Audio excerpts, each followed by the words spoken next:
Are the best third strike players on planet Earth nothing but massive freaking guessers? Well, yeah. Yeah. Fuck you expect me to come on here and say? We're all just degenerate, sad gamblers.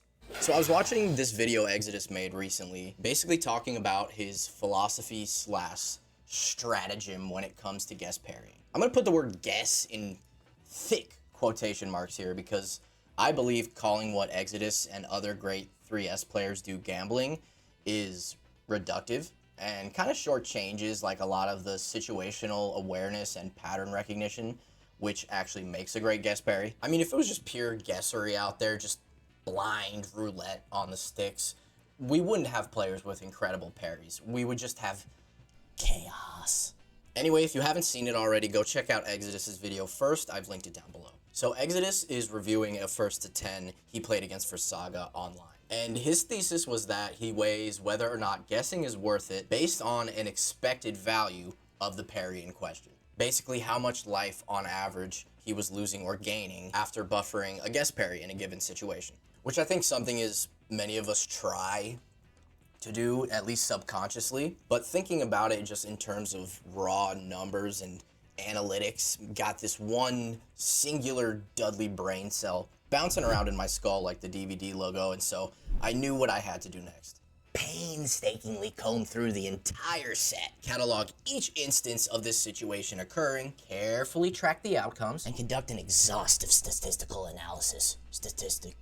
Shit. In a video game over a quarter of a century old, how high the value is of some dude's guess parries. I need to reevaluate, like, a lot of shit.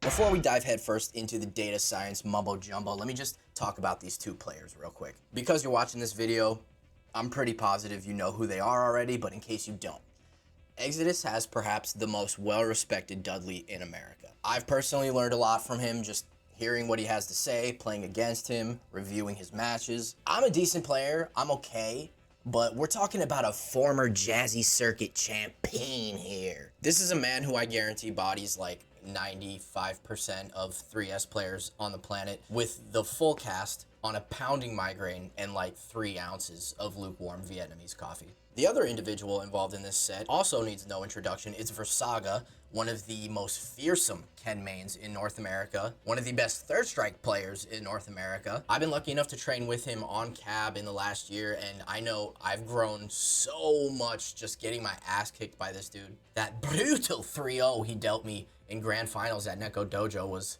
humbling, to say the least. I like the blocking. Blocking those blows. Versaga just gonna play the distance game. I mean, this dude has some of the strongest and most varied defense of anyone you will find, and so opening him up is a serious challenge. From the Dudley perspective, jumping in on this man is like trying to decode the fucking Rosetta Stone while it's covered in chunky peanut butter, because he just has so many tools in his belt that he rotates through on the constant, so you can never be comfortable in the outcome when you jump. I'm saying all this just to make it clear that in making this video, I'm not trying to like, well, actually, Exodus, or like glaze his banh mi, and I'm certainly not dogging on Versaga for getting parried or falling into a pattern, because this is shit every fighting game player goes through and learns from and evolves because of. In Third Strike, of course, it just ends up becoming more significant because of the parry mechanic. So as these two titans were going at it, exchanging blows, Exodus began to pick up on a pattern Versaga presented, where he was often going low, high, throwing low forward to standing roundhouse. So Exodus picks up on this and then starts to guess high after he sees Versaga strike low. And Exodus's argument was that over time, the percentages of this guess work out in his favor. So here is the question we are trying to answer definitively, scientifically. Is that true? Here's what we're gonna do. We're gonna record the replay with inputs on, and then anytime we see Versaga start with a low forward or a crouching strong, any low strike. I know crouching strong is a mid, shut the fuck up. If Exodus decides to guess parry high after, what happens? Does he parry a high attack and get a fat punish? does Versaga go low again and Exodus gets blown up? If we catalog the outcome of each of these occurrences and then average it out, we should get a pretty good idea on the return of Exodus's gamble. Obviously, a single first to 10 is a very small sample size, in this case 19 games, but I think it's still a pretty good illustration of how picking up on someone's habit over the course of a longer set might work out for you mathematically. So I armed myself with a cold beverage and set the mood lighting for e-gaming analysis.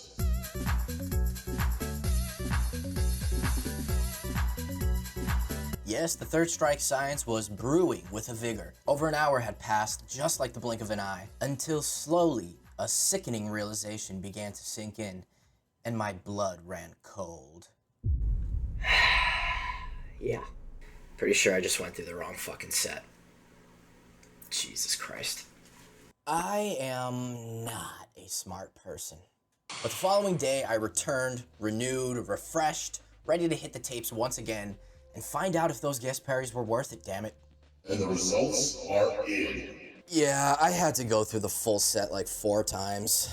I mean, I was sure there was going to be like some discrepancies between them and that I'd miss a couple, so the final viewing was just cross-checking all of my data points and verifying them. So what is expected value? Basically, that is just like an average that you could expect if this set was to go on infinitely. You're multiplying each value by the probability of that value occurring, and then you're adding all those numbers together. But it's basically just like the average. And surprisingly, as you can see, it was mad close, with an expected value of 3.16% life gained per guest parry. And then if you take out like all the times nothing actually ended up happening, that number goes up to about 5.5%. I don't think that this number tells the full story though, because as you can see, when Exodus did guess correctly, was normally a pretty big punish, and it would result in a ton of corner carry and a knockdown, which, I mean, that's all you want as Dudley. And then you can also see that when Exodus got tagged for guessing, the consequence was not that severe.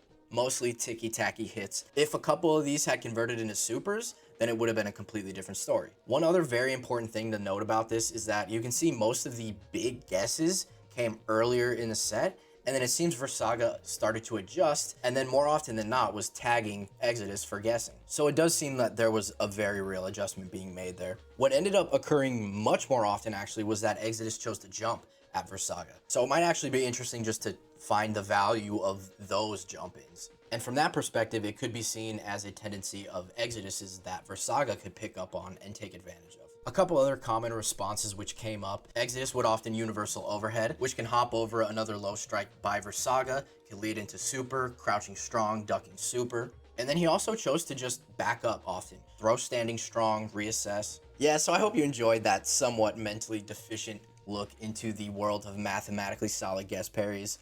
That's all I got for you. Peace.